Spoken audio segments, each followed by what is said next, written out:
Antes da palavra, houve o tambor. Antes do tempo, havia o corpo dançando com o vento. A terra falava e o negro ouvia, não com os ouvidos, mas com a alma. Diz o poeta que tem gente com fome, mas também tem gente com sonho. E foi o sonho que atravessou o mar, escondido nas mãos acorrentadas, nas cantigas murmuradas, nas sementes trazidas no cabelo das mulheres. Cada raiz que se enterra é uma lembrança. Cada folha que brota é um renascimento. O sangue preto é também seiva, corre na terra, corre no corpo, corre no tambor. A natureza é o primeiro terreiro. O vento é o sopro de Oxalá. A água, lágrima de Oxum. O fogo, a respiração de Xangô. E o chão? O chão é o colo quente de Nanã, onde tudo começa e tudo retorna. Aqui, onde as vozes antigas ainda ecoam, o tempo não envelhece, ele gira, ele canta e ele se lembra. Porque o que é ancestral não morre, apenas se transforma em canto, em corpo e em fé.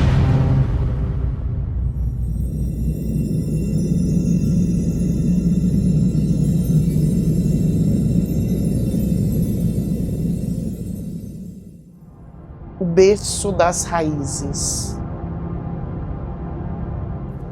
Tudo começou antes da travessia.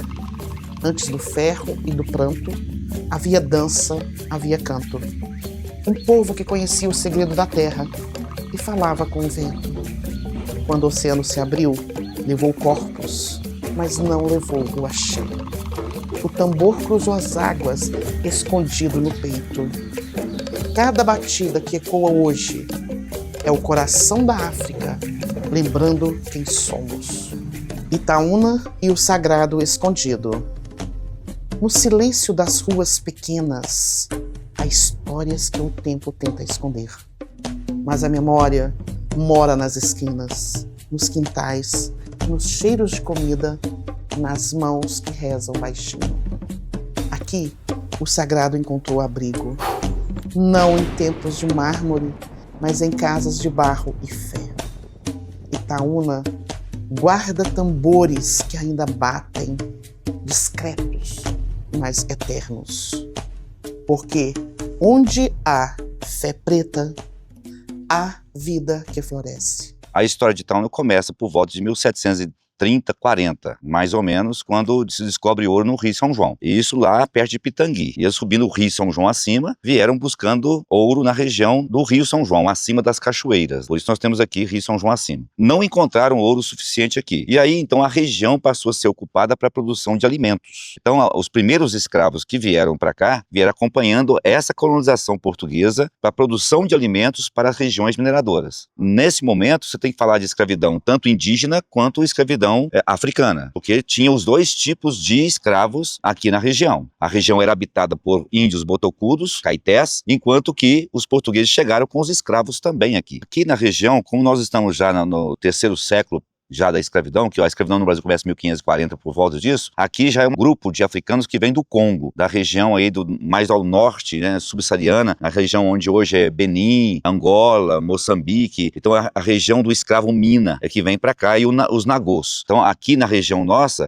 justamente esse povo G, povo Nagô, é o povo Congo que vem para a região das Minas Gerais. Então não difere, por exemplo, dos escravos de Ouro Preto. Embora Ouro Preto os escravos são dedicados mais à questão da mineração, aqui é do cultivo, esses escravos são da mesma região, porque Minas Gerais se interessa por esse tipo de escravo, não o escravo anterior, que foi levado para os engenhos do açúcar. Eles tiveram aqui na região de Itaúna que adaptar-se ao catolicismo cristão. Por quê? Porque era a única religião permitida no Brasil até 1889, né? Então você tem ideia de 1500 a 1889, a única religião permitida no Brasil era o catolicismo. E não vai ser diferente em Itaúna. Então aqui os negros tiveram que se adaptar na questão religiosa, na questão da comida, na questão da dança, adaptar a essa cultura portuguesa que se impõe aqui. A única documentação básica que nós temos de informação escrita é de João Dornas Filho, que publicou em 1940, 1960, por aí. Então as obras de João Dornas Filho são as obras de referência que nós temos em Itaúna. No entanto, as obras de João Dornas Filho é muito baseada em ouvir dizer. Não há uma pesquisa verticalizada, aprofundada sobre a população que ocupava a região nossa aqui. O João Dornas fala lá no livro dele, Contribuição para a História do Município, sobre o quilombo que nós temos aqui na Catumba, indo para de Carmo do Cajuru, que fica na região de Itaúna, antiga Itaúna. Quando a gente fala Itaúna nesse período, 1850, nós não existíamos, né? Nós só passamos a existir como cidade independente em 1901. Nós pertencíamos a Pará de Minas e a Pitangui antes de 1857. Então, quando você fala assim, Itaúna é 1740. Não é Itaúna. Povos de Pitangui. Por quê? Porque Pitangui era a cidade sede dessa região toda. E Itaúna e Carmo do Cajuru, como estão muito próximos, quando Itaúna se emancipou em 1901, Carmo do Cajuru pertencia a Itaúna. Então, quando assim, qual é o registro de quilombo ainda na região de Itaúna? É esse quilombo do Catumba, que fica justamente entre Itaúna e Carmo do Cajuru, ali perto de Angicos, que é ligado ao quilombo do Ambrósio lá de Itapecerica. Tudo pertencia ao quilombo do Ambrósio, o grande quilombo do Ambrósio da região. Vozes da fé. Cada fé tem seu idioma, mas todas falam de esperança. Do padre ao pai de santo, da pastora à mãe de santo, cada um carrega no peito uma forma de conversar com o divino. A fé é ponte, é resistência. Quando o respeito passa por ela, o encontro acontece. Porque no fundo, toda prece busca o mesmo céu. É a maneira mais inteligente que eu já vi de toda a história da humanidade. Camuflando, não tem outro jeito. Aqui em Itaúna, os negros se camuflaram. Essa camuflagem é que vai gerar o que nós chamamos de sincretismo, tanto na questão religiosa quanto na questão cultural. Então você introduz elementos da sua cultura, camuflada com a cultura europeia, para ser aceito, para ser invisível. A invisibilidade não é em si algo negativo, mas ela é uma estratégia de luta da população escrava para manter os seus costumes e tradições. Isso aconteceu não só aqui em Itaúna, como aconteceu em todo o Brasil, buscando inclusive aspectos de aceitabilidade. Então você, por exemplo, você constrói uma igreja do Rosário, coloca lá a imagem Nossa Senhora do Rosário, mas na realidade para os negros é Iemanjá, não é Nossa Senhora do Rosário. Então você camufla, você vai criando uma visibilidade daquilo que você quer mostrar e escondendo aquilo que você não quer mostrar. E isso vai se perpetuando ao longo da história. Esse processo acontece até hoje ainda. O catolicismo é a religião oficial de muitos negros, porém, eles são católicos para a sociedade, mas praticam também os seus cultos e as suas crenças no seu ambiente doméstico, para manter a cultura viva. Isso é importantíssimo. Mantenho até hoje a cabocla, lá da mesa do altar, da guarda de candomblé, o preto velho, a preta velha, desde o primeiro dia que foi deixado, das minhas antepassados, né? E para nós. Que eu deixo à vontade que cada um tem seu jeito de lidar. Eu não tenho preconceito, gosto, rezo, peço licença, porque os nossos preto velho, as preta velhas, eles ficam ali do lado para nos proteger. Eu só acho que eles não entram no meio da congada, porque eles respeitam Nossa Senhora, mas que eles estão ali, estão, sempre para abrir nos nossos caminhos, para nos guiar. A festa do reinado em Itaúna, o primeiro registro da festa do reinado é de 1852. Isso está no livro do João Dornas Filho, Contribuição para a História do Município, e também está no Efemérides, quando houve a troca das igrejas. A igreja matriz, que era aqui, no Alto do Rosário, desceu para um lugar mais amplo para ampliar a igreja, e lá embaixo, onde está a igreja de Nossa Senhora Santana hoje, tinha uma capelinha de Nossa Senhora do Rosário. E quem trouxe a imagem para cá foi justamente as guardas de Congo. É o primeiro registro que nós temos de festa do reinado aqui em Itaúna. Não que não houvesse antes.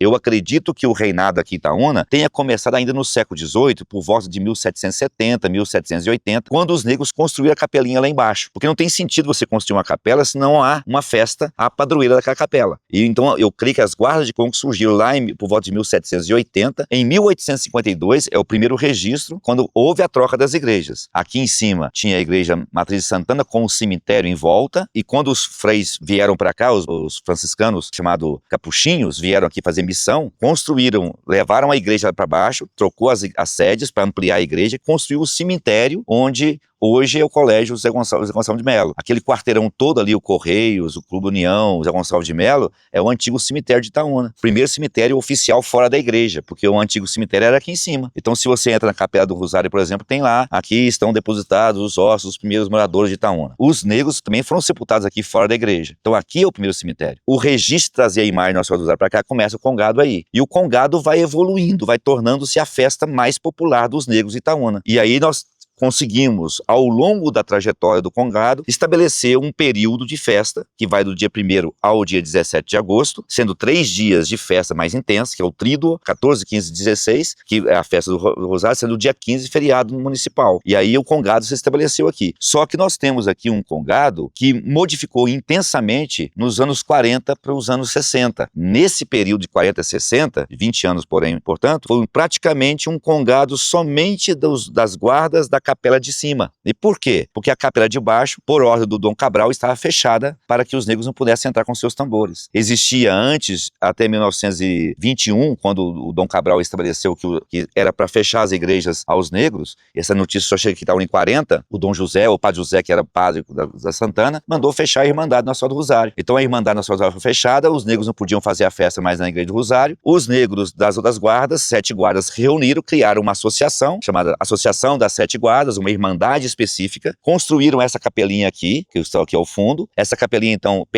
é uma capela sede das 7 guardas, e aqui eles passaram a fazer a festa independente da Igreja Católica, a revelia da Igreja Católica. Tanto é que essa capela aqui nem é reconhecida pela diocese, porque não é capela oficial para a diocese. A capela oficial da diocese é de baixo. Daqui do açude, construí a nossa capela lá em cima. O padre, o bispo, né? Na época, fechou todas as igrejas. Negro não podia louvar na igreja dos brancos. Aí os pretos foram lá e construíram a igreja deles. A igreja de homens e mulheres livres, a igreja de Nossa Senhora do Rosário. Quando Dom Cabral falece e cria-se a diocese de Divinópolis, então abre-se de novo a capela do Rosário aos negros. E aí a Irmandade Nossa Senhora do Rosário é reativada sob a liderança da Igreja Católica. Então tem as guardas da Irmandade lá embaixo, que faz a festa da igreja de baixo, e as 7 guardas continuam fazendo sua festa aqui. Até que veio o padre Amarildo, na década de 80 e 90, e vai unificar as duas festas. Hoje as duas festas são feitas, no mesmo dia, na mesma data, com horário combinado, tudo certinho. Mas é um processo de construção dessas duas festas. Mas tem um detalhe que é importante, que as pessoas não sabem. Nós estamos aqui no terreiro da capela das 7 guardas. Aqui só é fincada as bandeiras das Irmandades das 7 guardas. E lá na igreja de baixo, aqui na igreja Nossa Senhora do Rosário ao lado, tem também o seu terreiro, onde é fincada as bandeiras das guardas da Irmandade Nossa Senhora do Rosário. As guardas circulam as duas igrejas,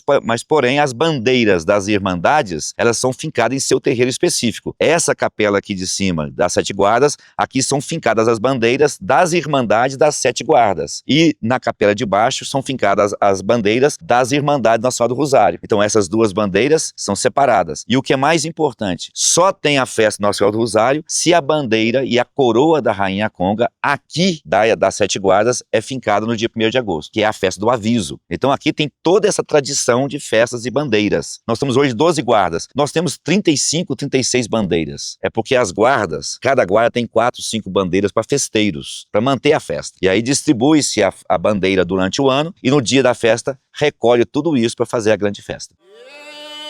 Vai começar a festa, é hora de nós rezar. Vamos pedir Santa Coroa para Nossa Senhora e os anjos ajudar.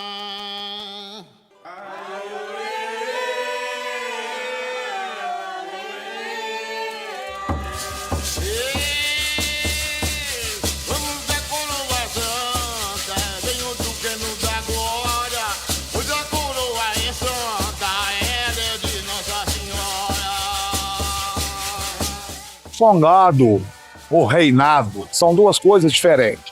Congado você faz uma referência a rei e rainha, que representam os reis de Angola, os reis da África. E o reinado tem mandamento, fundamento, sacramento, que é em prol à Mãe de Deus, a Nossa Senhora do Rosário. A festa do Rosário, cada dia que passa, ela está melhorando, com a estrutura da prefeitura, com o povo participando. É uma forma de manter nossa cultura viva, de geração de pai para filho, de família. É algo religioso, é familiar e ancestral. O evento cresceu muito, né? Eu acompanho a festa do Rosário aqui já há bastante tempo e esse ano realmente o evento ganhou uma dimensão assim muito maior, tá tudo lindo, maravilhoso. A cultura, a tradição e a arte é algo que dá identidade para uma cidade, para um povo, para um lugar. Então eu acho que a importância disso aqui é fundamental. Aqui se encontram todas as camadas sociais, todo mundo participa dessa festa, então isso aqui é a democracia, através da cultura, através da arte. Está maravilhosa, está muito bonito, muito gratificante, cheia da presença de Nossa Senhora, cheio de guarda bonita, pessoas bonitas. Eu faço parte da Guarda de Como Divino e Espírito Santo há 33 anos, né? Deus de criança. Veio de geração em geração. Meu pai é Deus de criança, veio do meu avô, tataravô, bisavô. Uma festa maravilhosa, muito bonita, né? Uma coisa que nós temos que levar pro coração pro resto da vida, né, padre? As pessoas, promessas, né? Que vão que a gente ajuda todo mundo. Aos pessoal cumprir as promessas deles, é o dever que a gente tem que fazer, né? Eu danço na Guarda de Moçambique, Nossa Senhora do Rosário, uma da mais antiga. Essa guarda foi fundada junto com o Reinado e até hoje estamos tocando nela aí, não vamos deixar acabar não. Os mais velhos estão indo embora, então vai ficar mais pra gente que é jovem. Então eu falo como os meus sobrinhos, meus primos, vamos deixar acabar, vamos tocar o Rosário. A festa maravilhosa, como todo ano, eu venho lá de Belo Horizonte para prestar homenagem, principalmente a rainha, que é minha prima, e ao filho dela, que é meu primo também. É uma ancestralidade que vem para nós, né? Continuar com essa tradição sem deixar acabar. E muito respeito pela Nossa Senhora do Rosário. A tradição você não pode deixar acabar na tradição antiga. É de pai para filho. O Renato para mim é tudo. Ele cria, tristeza, é tudo. Eu danço desde pequeno, desde 2 anos de idade. É uma festa muito boa, todo ano eu participo junto com meu pai, toda a minha família. Meu pai também é um dos donos de uma guarda daqui, aí não tem como também eu não participar, né? Esse Rosário tá muito bom, cheio de festa de guarda. Nossa Senhora do Rosário cumprir mais uma promessa. A minha tradição é de raiz, é de família, que eu danço reinado desde os meus 7 anos de idade. É minha família inteira, seguindo a nossa tradição. Cada dia que passa está melhor, graças a Deus. Peço a Deus com todo o coração que os meus netos, meus bisnetos sigam a minha tradição, que vem de raiz, vem de minha mãe, meu pai e todos os meus familiares.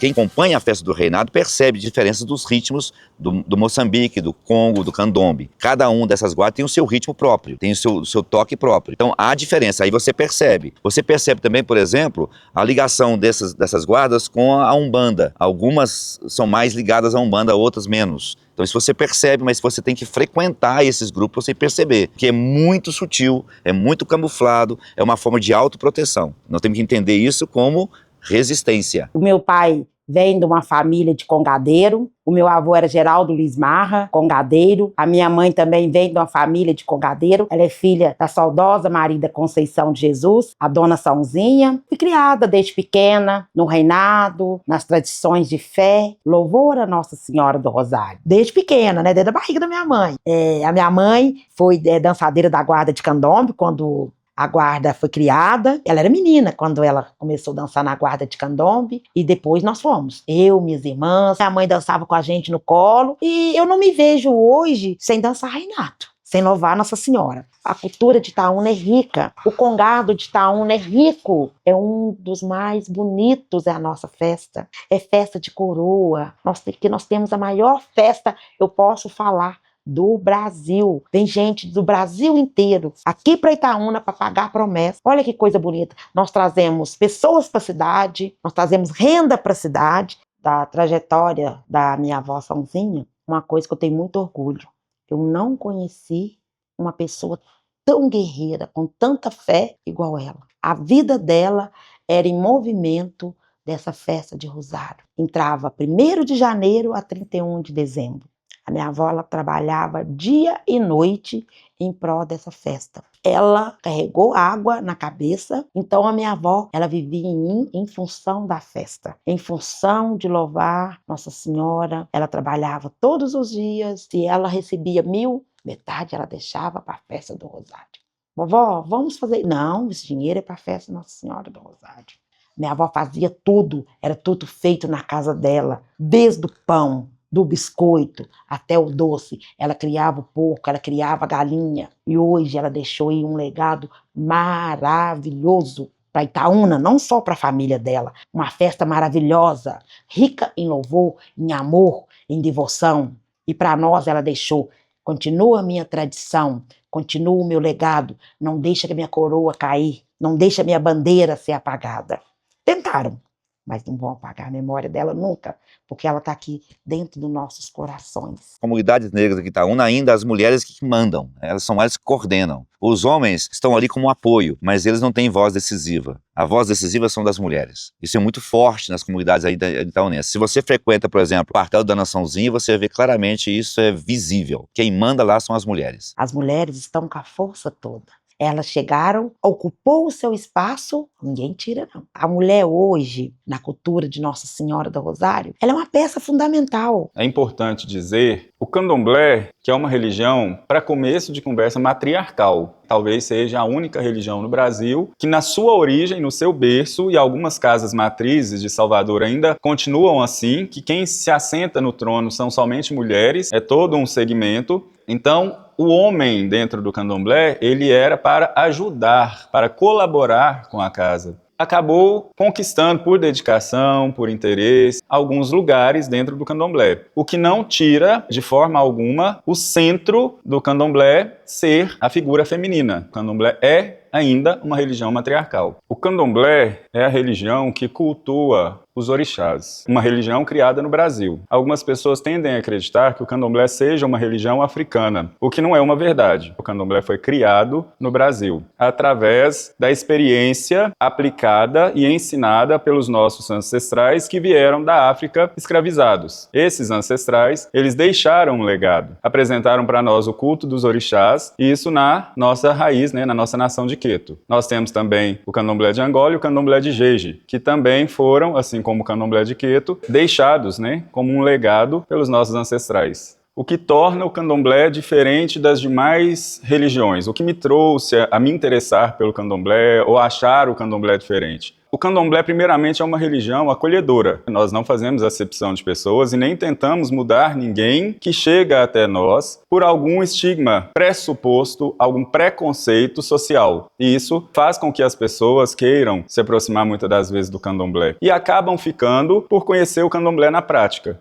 O candomblé em si acaba sendo apresentado à pessoa, como foi o meu caso, e a gente acaba conhecendo os orixás, a energia dos orixás e os benefícios do orixá na nossa vida. Falando um pouco mais sobre os orixás são manifestações divinas, são divindades. Um outro erro muito comum das pessoas é acreditar que o candomblé seja politeísta, enquanto, na verdade, todos os candomblés são monoteístas. A gente acredita em um único Deus. Para nós de Queto Olorum ou Olodumare, né? Esse Deus criou os orixás. Esses orixás são intermediários, são divindades intermediárias entre os homens e Deus. E cada orixá tem a sua particularidade. Metade da minha vida eu tenho tido uma relação com o culto, né, aos orixás. Primeiro através da Umbanda, logo em seguida através do candomblé. Na Umbanda não se cultua diretamente o orixá, mas as falanges. A Umbanda é uma religião necromante, ou seja, espíritos que já passaram por esse mundo voltam para auxiliar no crescimento, no desenvolvimento espiritual daquelas pessoas que são necessitadas de diversas formas. E o candomblé trabalha diretamente com a força do orixá, com a energia do orixá. A certeza maior que eu tenho foi que o orixá me conduziu para um caminho melhor. Então esse foi o meu encontro com a religião. O candomblé, ele é uma religião iniciática, diferente de a grande maioria das religiões que nós temos no Brasil. Nós aprendemos assim com os nossos ancestrais e assim nós reproduzimos. A gente tem um processo chamado de abianato, quando a pessoa é abiã, a pessoa ainda é interessada em ser membro do candomblé e ela vai namorando a religião, ela vai namorando a casa, ela vem frequentando, ela participa das obrigações, ela participa das festividades, ela participa do dia a dia, do terreiro. Quando ela se sente preparada, e esse período de abianato é muito importante, né, para que a pessoa não tome decisões precipitadas. A primeira função do sacerdote de candomblé, do babalorixá ou da ialorixá, é acolher. Mãe menininha do Gantuá, ela deixou esse legado, esse ensinamento, talvez tenha sido o nome mais forte dentro do candomblé, exatamente por causa disso, porque ela era uma mulher que acolhia. Ser zelador de orixá é zelar para que a vida das pessoas tenha sentido. É fazer com que as pessoas tenham um bom relacionamento, para que as pessoas tenham uma boa condição, uma certa prosperidade, prosperidade. Não é que a gente prega a teologia da prosperidade como algumas doutrinas.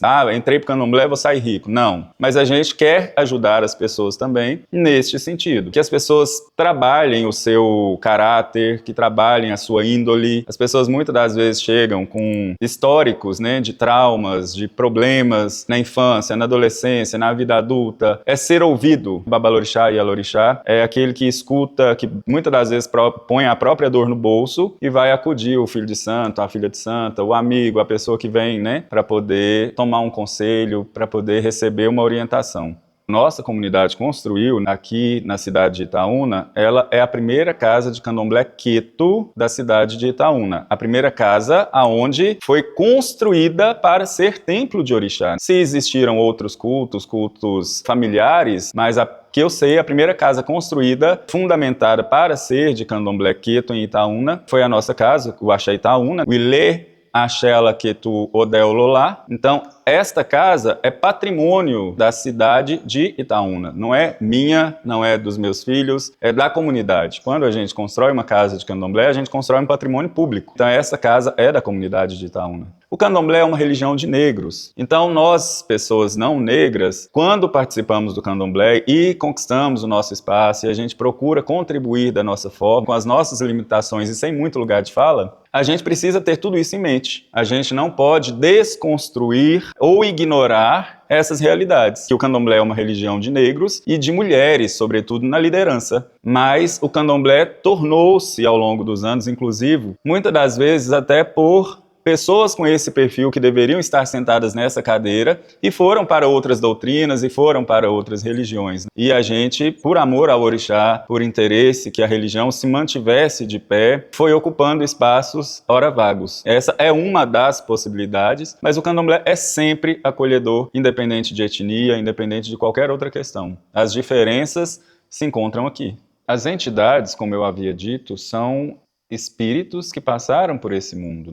As entidades, elas estão inseridas em diversos credos. Entre eles a Umbanda, mas estão também, por exemplo, no Vale do Amanhecer, diversas outras manifestações religiosas. Esses espíritos, Dr. Flitz, que faz cirurgias espirituais, um preto velho, um caboclo, essas entidades, elas passaram por esse mundo, né? E os orixás não, nem todos os orixás. Os orixás, eles são seres divinizados, não são seres humanos que foram mortos e estão em um processo evolutivo, e nesse processo cabe a eles nos ajudar de alguma forma a evoluir. Para o candomblé, essas entidades não existem. A gente precisa entender que uma casa, ela pode ser de candomblé e umbanda, porque essa exclusão, ela é típica do cristianismo e de outras vertentes. Para as religiões de matriz africana, não é incomum você cumular religiões no mesmo centro, né, no mesmo templo. A casa pode ser de umbanda e candomblé, pode trabalhar com entidades e divindades, mas respeitando o seu momento. Então, no dia que é candomblé, é culto de orixá. No dia que é umbanda, é culto de entidade, né? Aí nós não temos as divindades. No candomblé, a divindade suprema é Olorum, né? Olodumare.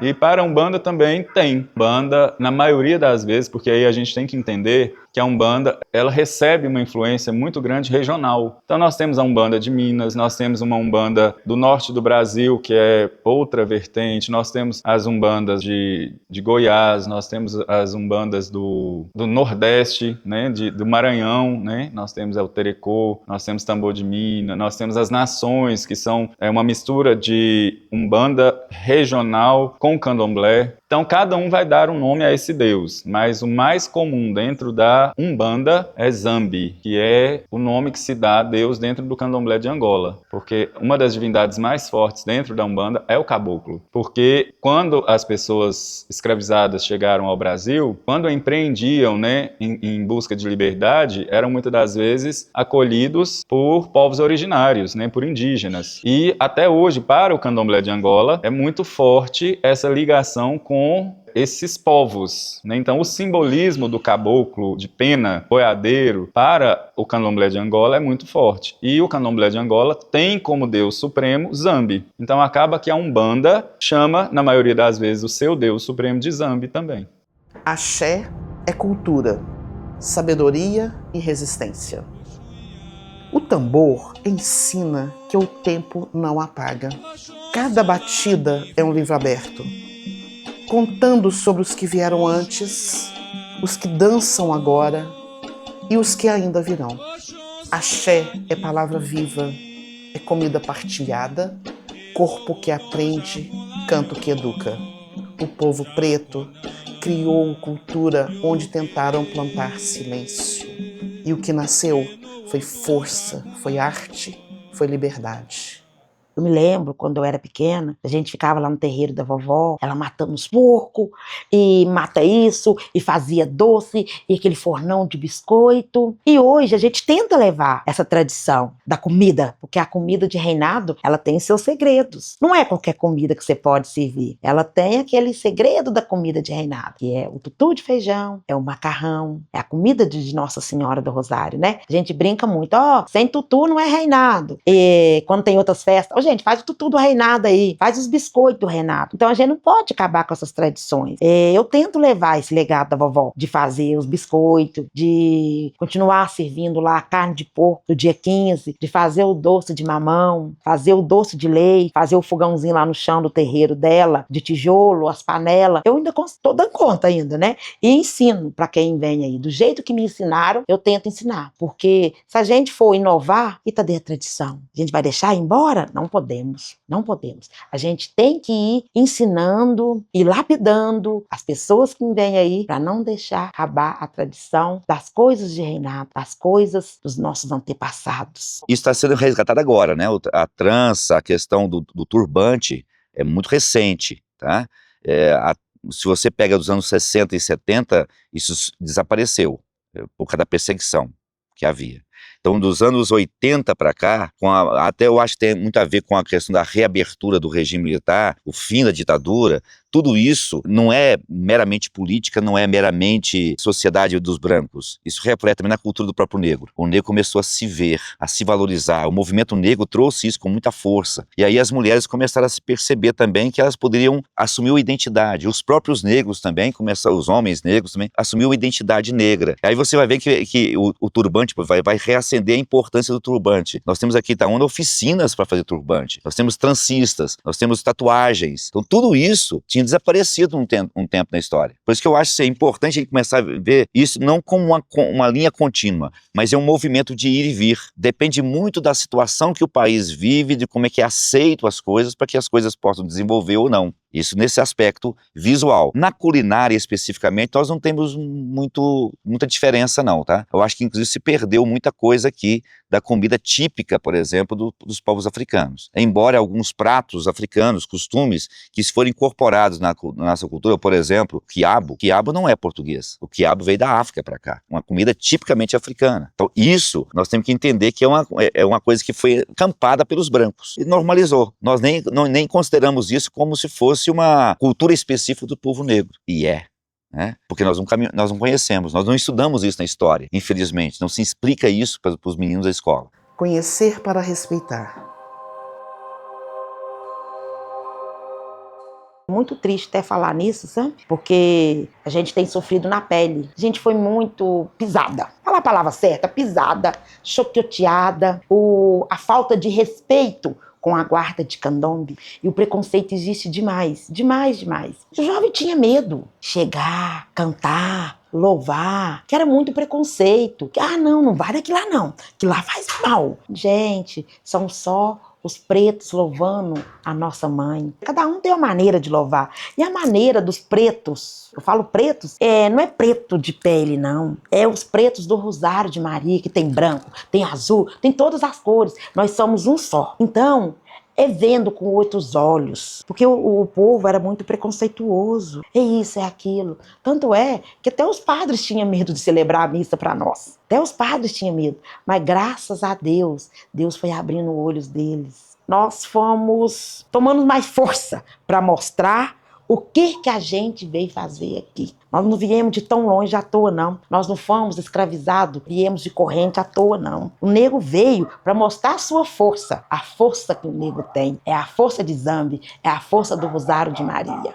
O negro parou de ter medo, né? Ele hoje é advogado. Ele é o que quiser ser. Basta querer e ter força. Eu acho assim, lindo, maravilhoso. Você resgatar, você voltar lá no seu passado. Opa, eu vindo ali que é o meu lugar. Ali que eu tenho que ficar. Não ter vergonha de quem você é, da onde você veio. Eu tenho maior alegria em falar. O jovem hoje não tem vergonha de louvar, de falar, eu sou do Congado, eu sou do Candomblé, eu sou do Umbanda, eu sou indígena. Hoje o jovem tapando para fora aquilo que ele estava lá dentro guardado, com muito medo, por causa de coleguinha rindo na escola, por causa de preconceito, por causa que os pais não falavam. Meu filho, isso não é pecado. Os pais tinham medo de conversar com seus filhos. Tinham medo de mostrar para os filhos não ter preconceito nas escolas, para os filhos não ter preconceito no trabalho. Então os pais não ensinavam, gente. Não ensinavam, tinham medo de ensinar o que era aquilo para os seus filhos. Hoje não.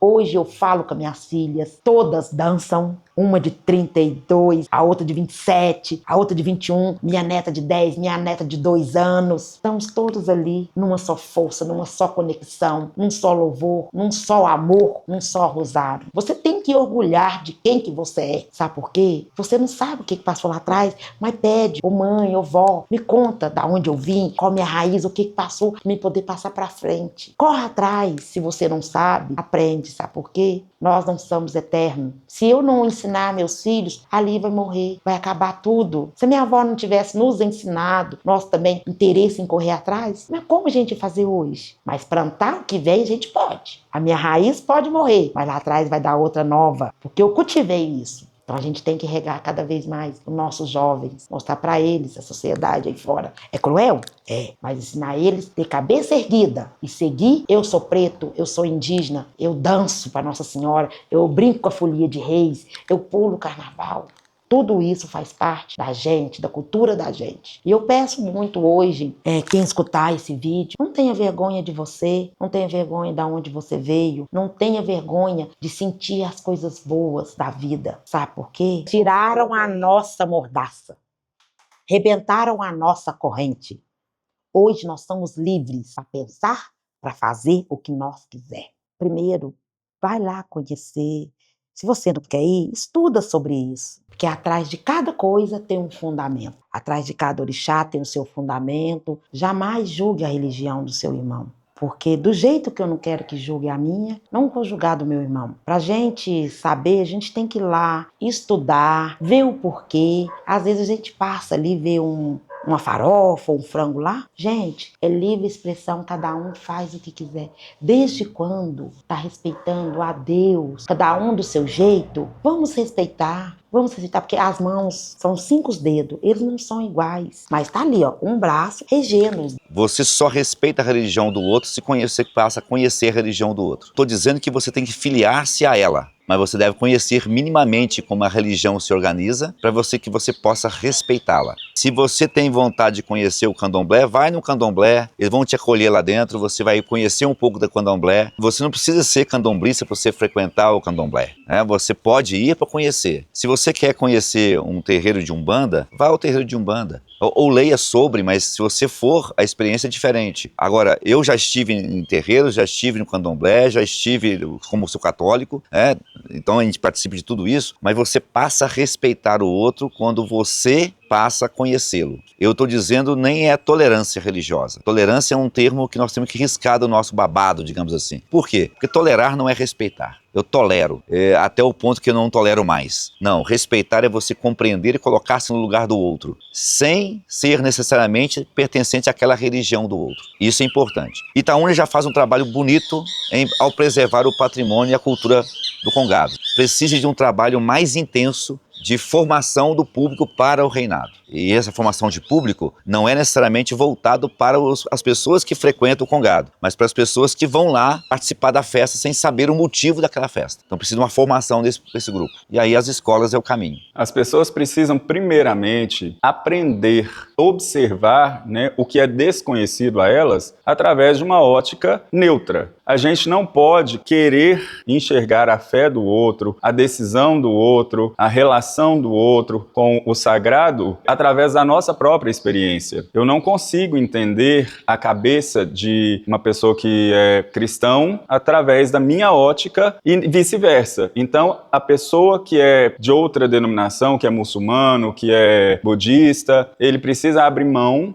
naquele momento da sua própria crença para poder receber de coração aberto aquilo que o irmão de outra designação religiosa tem a dizer. Porque o caminho que eu decidi seguir, os ensinamentos valem para mim, não valem para as outras doutrinas. Quando uma pessoa decide colocar os mandamentos da sua religião acima da liberdade de expressão do outro, automaticamente ela joga por terra o seu desejo de evoluir. A gente, enquanto ser humano interessado em evoluir, a gente precisa entender a fé do outro, respeitar e depois, se possível, conhecer. Se hoje, eu pudesse atingir um número grande de pessoas e poder dizer para essas pessoas, sobretudo os intolerantes, que não conhecem a nossa religião, que venham conhecer, porque as coisas só têm significado quando nós as conhecemos. E essa foi uma fala de Dr. Mário Ottoboni, criador das APACs, e que eu consigo trazer para qualquer contexto, porque na vida as coisas só podem ter significado quando nós as conhecemos. A gente tem medo daquilo que a gente não conhece. Então, muitas das vezes, em grande maioria das vezes, as pessoas são intolerantes, as pessoas